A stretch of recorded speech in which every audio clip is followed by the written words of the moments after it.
अस्सलाम वालेकुम, happy new year. आप सबको नया साल बहुत बहुत मुबारक हो। और नए साल का जी सिर्फ एक ही ऑर्डर था और ये एक ऑर्डर 10 ऑर्डर पे भारी था। पैसों में भारी नहीं था, कस्टमाइजेशन इतनी ज़्यादा थी कि ख़त्म होने का नाम ही नहीं ले रही थी। आजकल आप लोगों ने इस केक की वीडियो बहुत ज़्यादा देखी होगी क्योंकि न्यू ईयर पे ये केक बहुत ज़्यादा ट्रेंड में था। तो मुझे भी फाइनली इसका ऑर्डर मिल गया और मैं वीडियो के साथ आप लोगों को प्राइस भी केक की बताया करूँगी क्योंकि मोस्टली न्यू जो बेकर्स होती हैं उनको सबसे ज़्यादा प्रॉब्लम यही होती है कि वो किसी केक के प्राइस को क्या और कैसे सेट करें, क्योंकि कस्टमाइजेशन के अकॉर्डिंग ही उसके प्राइस लेने चाहिए। आप लोग पाउंड करते रहते हैं, केक जो कस्टमाइज़ होते हैं वो पाउंड नहीं बल्कि कस्टमाइजेशन के अकॉर्डिंग उसके चार्जेस होते हैं। मीन्स कि बेकर उस पर कितनी मेहनत कर रहा है, कितना टाइम इन्वेस्ट कर रहा है। तो केक की प्राइस बताने का मकसद सिर्फ न्यू होम बेकर्स को थोड़ी सी नॉलेज हो जाए कि तो उन्हें उस केक का क्या चार्ज करना चाहिए। ठीक है, सिर्फ प्राइस बताने का मकसद ये है क्योंकि इस केक में कस्टमाइजेशन बहुत ज़्यादा थी। इसमें ये 4 बैनर्स बनाने थे, इसमें सारे अल्फ़ाबेट्स लिखने थे। ये सब का मैंने एक दिन पहले करके रख लिया था क्योंकि इन बैनर्स को खड़ा करना था। अगर ये ज़रा से भी ड्राई नहीं होते तो फिर ये कभी भी खड़े नहीं हो सकते थे, लेकिन मैंने इसको इतना अच्छा ड्राई कर लिया था कि ये आराम से मैंने इसे ग्लू गन से पेस्ट किया था क्योंकि इसमें खाने वाला तो कुछ था नहीं, सिर्फ केक बोर्ड पे ही इसको सेटिंग करनी थी।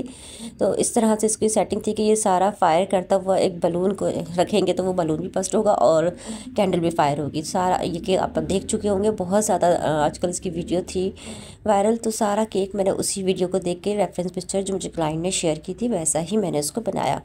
क्लॉक बनाई थी और क्लॉक इतनी प्यारी लग रही थी, मेरा दिल चाह रहा था मैं अपने कमरे की कोई एक क्लॉक उतार के ना बस ये इस केक को लगा दूँ। इतना खूबसूरत बहुत ही प्यारा केक बना था। और ये 2.5 पाउंड का मैंने केक बनाया था और इसमें एटलीस्ट 300 ग्राम मेरी सिर्फ चॉकलेट इसकी कवरिंग में ही गई थी। आप खुद सोचे 2 पाउंड का केक उन्होंने बनाया था, ज़्यादा चॉकलेट चली गई थी क्योंकि इसमें मुझे फिनिशिंग चाहिए थी। तो मैंने बिल्कुल हार्ड चॉकलेट गनाश से इसकी सेटिंग की थी कि मुझे बिल्कुल ये ऐसा लगे ड्राई हुआ हुआ जैसे मैंने पिक्चर में देखा था। तो माशाल्लाह से केक बिल्कुल सेम टू सेम वैसे ही बना था।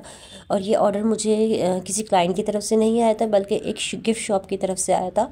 आई थिंक SR या ऐसे करके गिफ्ट कोई शॉप का नाम था, तो उन्होंने मुझे ये ऑर्डर दिया था। अगर मेरी कोई क्लाइंट होती तो मैं सबसे पहले उनसे केक फायर की वीडियो भी आप लोगों के साथ ज़रूर शेयर करती, लेकिन अगर उन्होंने मुझे दी तो मैं आप लोगों को ज़रूर केक फायर की वीडियो भी शेयर करूँगी। केक किस तरह से फायर हुआ था और माशाल्लाह से मेरा केक ये बहुत अच्छा लग रहा था। आप लोग कोई तारीफ़ करें ना करें, मैं खुद ही अपनी चीज़ की तारीफ़ करूँ क्योंकि मुझे बहुत प्यारा लग रहा था। और मैंने इस केक के चार्ज भी ज़्यादा नहीं किए थे क्योंकि मुझे इस केक को बनाना था। अगर मैं इसके चार्ज करती जो इसकी कस्टमाइजेशन थी, जो इसमें मेहनत थी, तो कस्टमर ने भाग जाना था। अगर इसके बाद जायज़ पैसे लेती ना, कस्टमर ने भाग जाना था क्योंकि इसमें कस्टमाइजेशन काफ़ी ज़्यादा थी। और यहाँ बराबर में मलिहा अपना केक बना रही थी और मैं यहाँ इस केक की असेंबली कर रही थी और मुझे बार बार मलिहा को बुलाना पड़ रहा था क्योंकि एक हाथ से करने वाला काम नहीं था, 2 लोग मिलके ही सारे बैनर्स को फिक्स करना था। तो दूसरा केक मिडनाइट डिलीवरी थी तो वो भी रात में ही जाना था।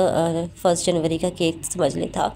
और ये टॉपर मैंने कस्टमाइज़ बनवाया था। टॉपर्स आप लोग ज़रूर पूछते हैं मुझसे कि टॉपर्स कहाँ से बनवाया, कहाँ से बनवाया, तो मैंने इसलिए आप लोग को दिखा दिया। ये हेलो 25 का टॉपर मैंने बनवाया था और ये DC के साथ मुझे 400 का पड़ गया था। ठीक है, क्योंकि प्राइस भी आप लोगों को जानने होते हैं कि कोई चीज़ अगर बनवाई है तो कहाँ से बनवाई है, कितने की बनवाई है, क्योंकि DC के बगैर कोई भी चीज़ अधूरी है, हमें हर चीज़ की DC देनी पड़ती है। ये थी केक के बैनर्स लगने के बाद सारी फाइनल सेटिंग।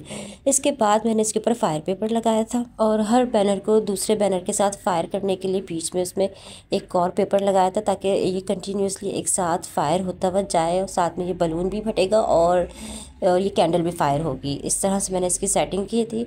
और जैसे ही कस्टमर की तरफ से मेरे पास आती है इसकी वीडियो, वो भी मैं आप लोगों के साथ शेयर करूँगी क्योंकि इसकी खूबसूरती ही इसके केक के फायर होने में है।